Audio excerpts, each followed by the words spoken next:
हमारा next question है, विज्ञान की उस शाखा का नाम बताओ जो ध्वनि और ध्वनि की तरंगों का अध्ययन करती है।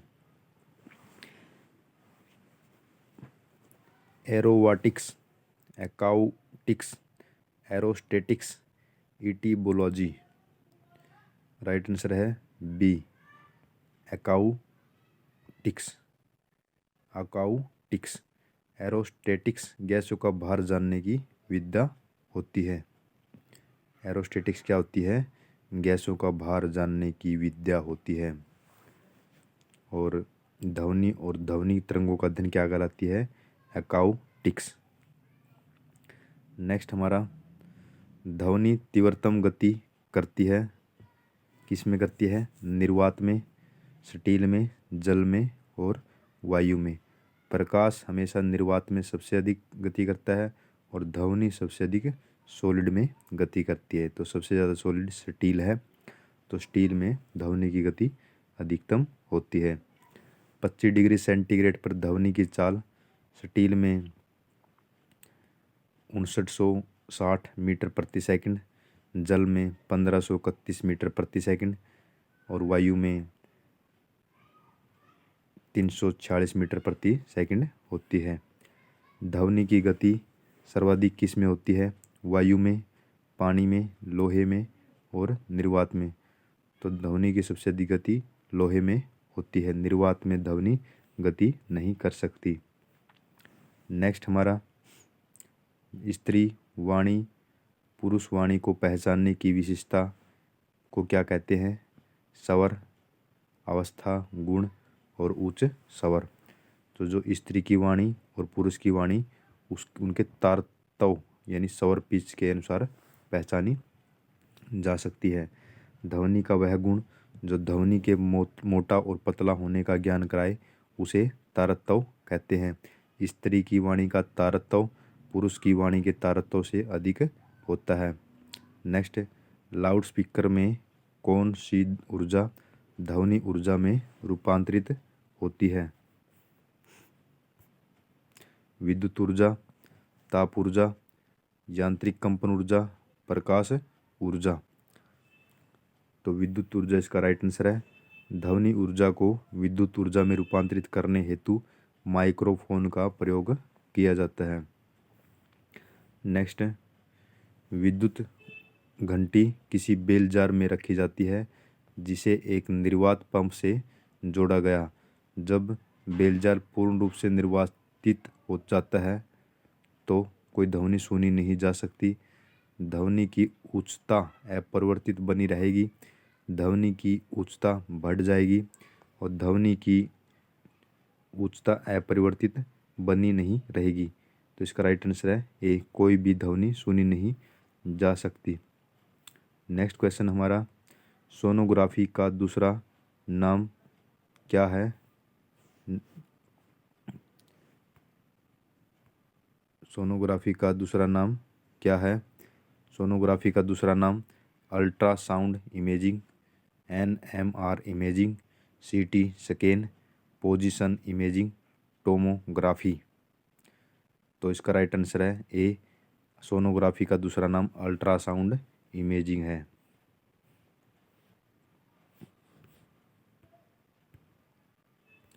नेक्स्ट क्वेश्चन, निम्न में से कौन सी ध्वनि तरंगों की आवृत्तियों को मानवकरण के द्वारा सवर्ण किया जा सकता है? तो आपको याद रखना है 20 से 20,000 हर्ट्ज के बीच सुना जा सकता है, ना तो 20 हर्ट्ज से कम और ना ही 20,000 से ज़्यादा सुना जा सकता। तो इसका राइट आंसर क्या आएगा? बी। नेक्स्ट क्वेश्चन हमारा, पानी के गिलास में तैर रहा बर्फ़ का टुकड़ा जब पूरी तरह पिघल जाएगा तब पानी का स्तर सेम रहेगा। ये हमने कर लिया पहले। हमारा नेक्स्ट क्वेश्चन है,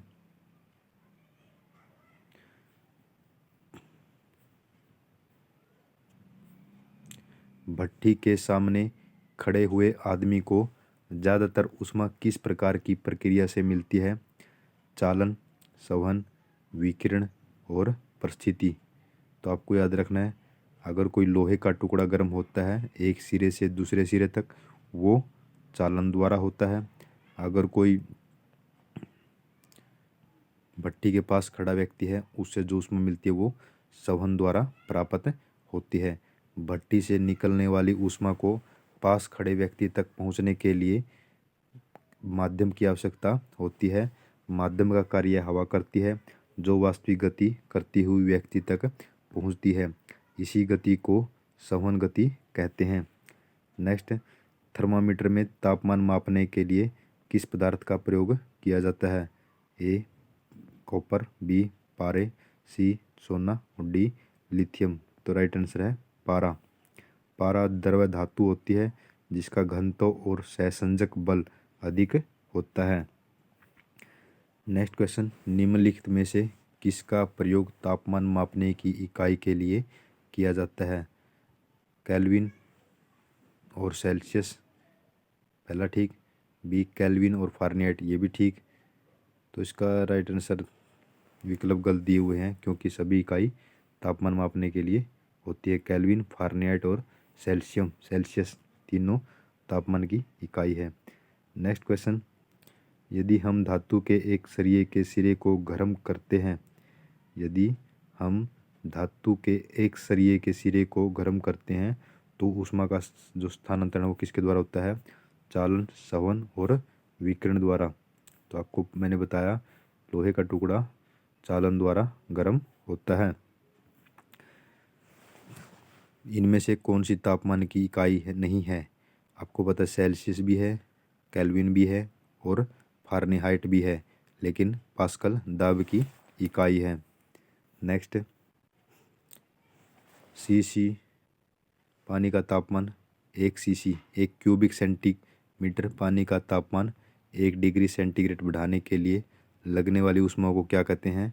1 कैलोरी, 1 सेंटीग्रेड, 1 वाट, 1 एम्पियर। तो आपको याद रखना है 1 कैलोरी। कैलोरी किसका मात्रक है? कैलोरी ऊष्मा का मात्रक होता है। 1 ग्राम जल का ताप 1 डिग्री सेंटीग्रेड बढ़ाने के लिए जितनी ऊष्मा या ऊर्जा की आवश्यकता होती है वो 1 कैलोरी होता है। और दाब का मात्रक क्या है? पास्कल है। नेक्स्ट, शरीर में उत्पन्न ऊर्जा को ऊष्मा की किस गति में, किस इकाई में मापा जाता है? जो शरीर में जो ऊर्जा उत्पन्न ऊर्जा है उसको किलो कैलोरी में मापा जाता है।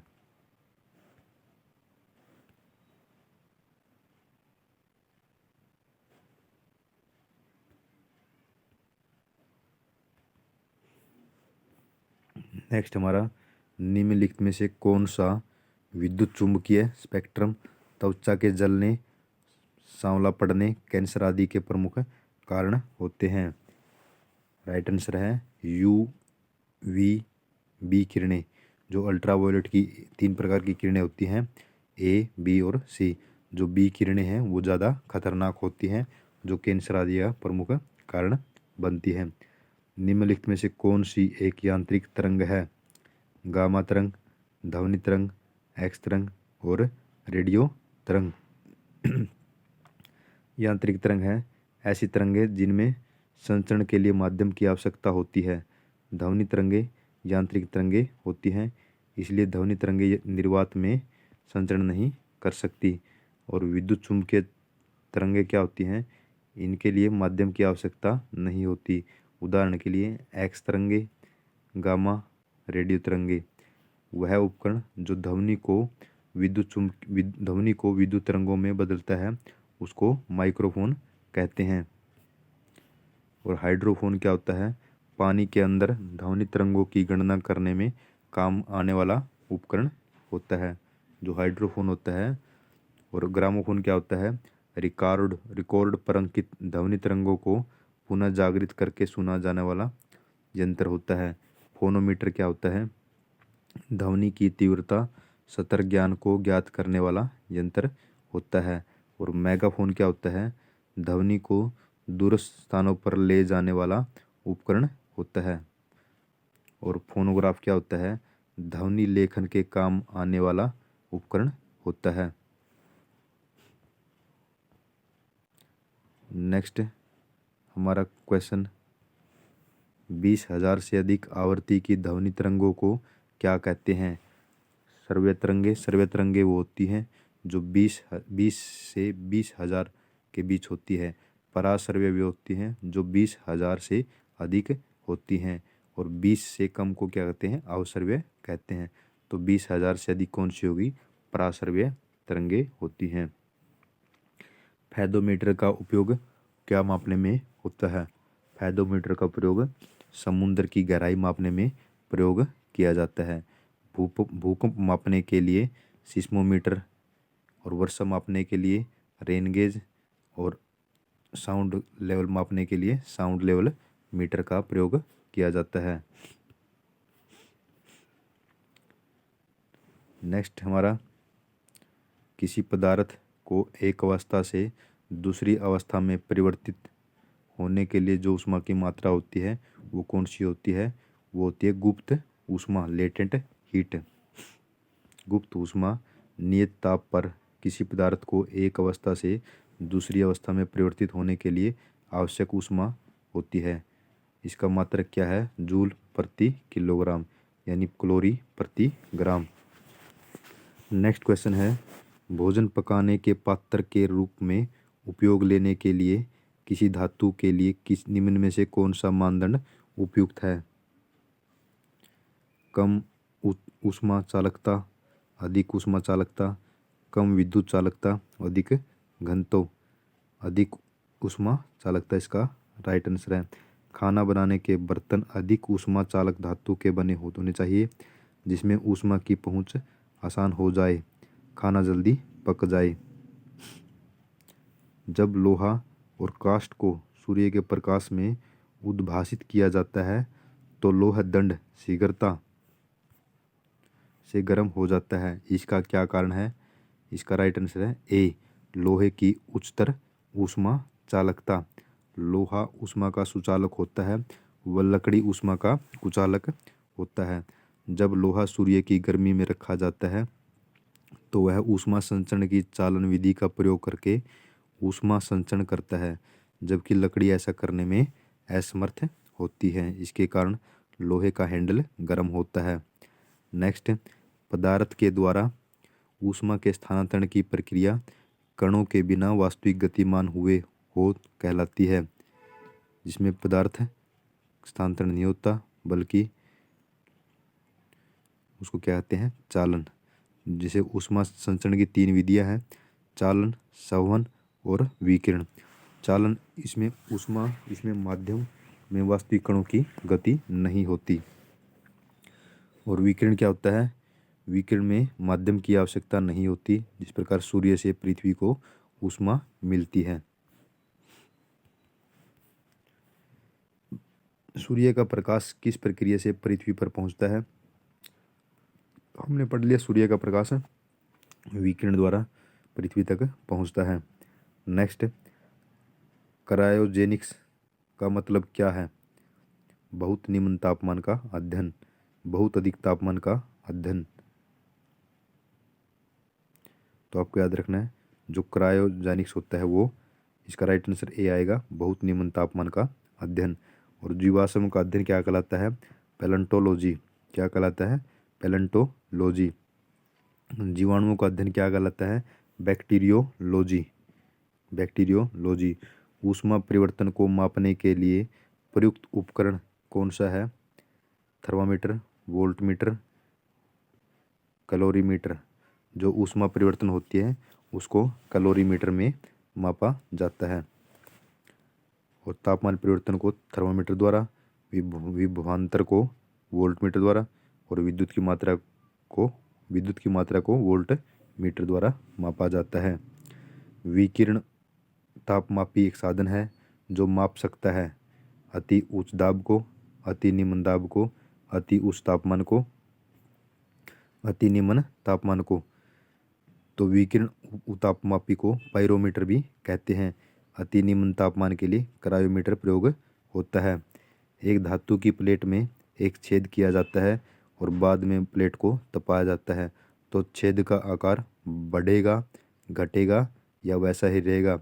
जब छेद युक्त प्लेट को गर्म किया जाता है तो छेद का आकार बढ़ जाता है। किसी साफ आकाश वाली रात्रि को तापमान में नमी अधिक हो सकती है, किंतु किसी बादल वाली रात्रि को तापमान में कमी प्राय कम होगी। इस अंतर क्या कारण है? साफ आकाश पृथ्वी के विकिरण ऊर्जा का सरलता से पलायन होने देता है। मेघाच्छादित रातों में बादल गर्म होते हैं, इसलिए शीतलन बंद होता है। साफ आकाश बाहरी आकाश से ठंड को पृथ्वी तक पर पहुंचने देता है। साफ रातों में पृथ्वी से पवन धाराएं गर्मी को दूर ले जाती हैं। तो इसका राइट आंसर है ए। साफ आकाश पृथ्वी से विकिरण ऊर्जा का सरलता से पलायन होने देता है। आकाशों में बादल का आवरण होने से पृथ्वी पर आई ऊष्मा पलायन करने में मुश्किल अनुभव करती है, जिससे वायुमंडल में उपस्थित हवा की गर्मी बढ़ जाती है। फलस्वरूप क्या होता है? वायु की नमी कमी आ जाती है। हमारा नेक्स्ट क्वेश्चन है, किस इकाई में ध्वनि का शोर मापा जाता है? राइट आंसर है डेसिबल में। क्यों? क्योंकि विद्युत धारा को एम्पियर में मापते हैं और आवृत्ति को हर्ट्ज में मापा जाता है। मनुष्य के कान कितनी आवृत्ति सुन सकते हैं? तो हमने पहले भी किया 20 से 20,000 हर्ट्ज की सुन सकते हैं, ना तो 20 से कम और ना ही 20,000 से ज़्यादा। ध्वनि खालिस्तान माध्यम से संचालित नहीं हो सकती। शून्य ध्वनि के लिए माध्यम की आवश्यकता होती है। नेक्स्ट, आयनकारी विकिरण जो प्रकृति से विद्युत चुंबकीय है वो है एक्सरे। क्या है? एक्सरे। फोटोन एक स्थिर अवस्था में द्रव्यमान रहित अल्फा बीटा इलेक्ट्रॉन रहित कण है, इसलिए केवल एक्सरे ही चुंबकीय होती हैं। नेक्स्ट, प्रकाश वर्ष किसकी इकाई है? हमने पहले भी जिक्र किया, प्रकाश वर्ष दूरी की इकाई है। ऊंचाई पर जाने पर जल का क्वथनांक कम हो जाता है। क्यों? क्योंकि वहाँ पर वायु दाब कम हो जाता है। तो राइट आंसर क्या आएगा इसका? बी। ऊंचाई बढ़ने के साथ साथ वायुमंडलीय दाब में कमी होती है, जिसके कारण क्वथनांक घट जाता है और जिसके कारण क्या होता है? खाना प्रेशर कुकर में जल्दी बन जाता है। सफ़ेद कोयला किसको कहा जाता है? यूरेनियम को, जल विद्युत को, हीरा को और बर्फ को। सफ़ेद सोना जल विद्युत, सफ़ेद कोयला जल विद्युत को कहा जाता है। न्यूटन के गति का प्रथम नियम अवधारणा देता है ऊर्जा का, कार्य का, जड़ता का और गति का। तो इसका राइट आंसर है डी, जड़ता का। किसकी वजह से दूध को मथने से मलाई निकलती है? गुरुत्वाकर्षण शक्ति, केंद्राभिमुखी शक्ति, अपकेंद्रीय शक्ति और घर्षण शक्ति। तो इसका राइट आंसर है अभिकेंद्रीय शक्ति द्वारा ही दूध से घी निकलता है। अपमार्जक किस सिद्धांत पर सतह को साफ करता है? अपमार्जक सतही तनाव के आधार पर सतह को साफ करता है। सतही तनाव के द्वार पर, तनाव के आधार पर। पृष्ठ तनाव किस द्रव्य का वह गुण है? पृष्ठीय तनाव किसी द्रव का वह गुण है जिसके कारण द्रव न्यूनतम क्षेत्रफल में सिमटना चाहता है, अतएव द्रव की बूंदें गोलीयकार की होती है। नेक्स्ट, तूफान की भविष्यवाणी होती है यदि वायुमंडलीय दाब अचानक बढ़ता है, धीरे धीरे गिरता है या अचानक गिरता है। तूफान की भविष्यवाणी करने के लिए बैरोमीटर का प्रयोग किया जाता है। जब पारे का अचानक गिर जाता है तो तूफान आने के आसार होते हैं। नेक्स्ट, बहुत उच्च आवृत्ति की तरंगें होती हैं। छोटी, सबसे छोटी, लंबी, सबसे लंबी। जो बहुत उच्च आवृत्ति की तरंगधैर्घ्य होती है वो छोटी तरंगधैर्घ्य होती हैं। नेक्स्ट, शोर और संगीत में किसका अंतर है? शोर और संगीत में गुणवत्ता का, सुर का, स्वर का और स्वर-मान का। तो शोर और संगीत में स्वर का अंतर होता है। नेक्स्ट, स्क्रोडिंगर तरंग समीकरण में तरंग प्रकार्य V प्रदर्शित करता है।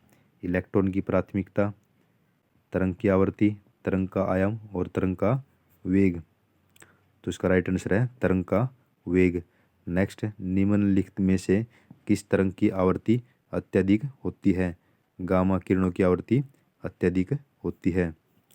नेक्स्ट, रेडार बंदूक खालिस्तान के सिद्धांत पर कार्य करता है। रेडार बंदूक डॉप्लर प्रभाव के आधार पर कार्य करता है। एक्स किरणों की खोज किसने की? एक्स किरणों की खोज रोंटजन ने की थी। राइट आंसर ए होगा, रोंटजन ने। और इलेक्ट्रॉन की खोज थॉमसन ने की थी। और रदरफोर्ड ने प्रोटॉन और परमाणु नाभिक की खोज की थी। और रेडियोधर्मिता की खोज बैकविरल ने की थी। नेक्स्ट हमारा, शोर की तीव्रता किस में मापी जाती है? शोर की तीव्रता मीटर में, डेसिबल में और हर्ट्ज में। शोर की तीव्रता हर्ट्ज में मापी जाती है।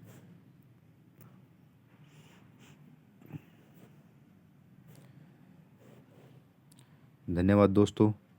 अगर आपको वीडियो अच्छी लगी तो चैनल सब्सक्राइब कर लें। धन्यवाद।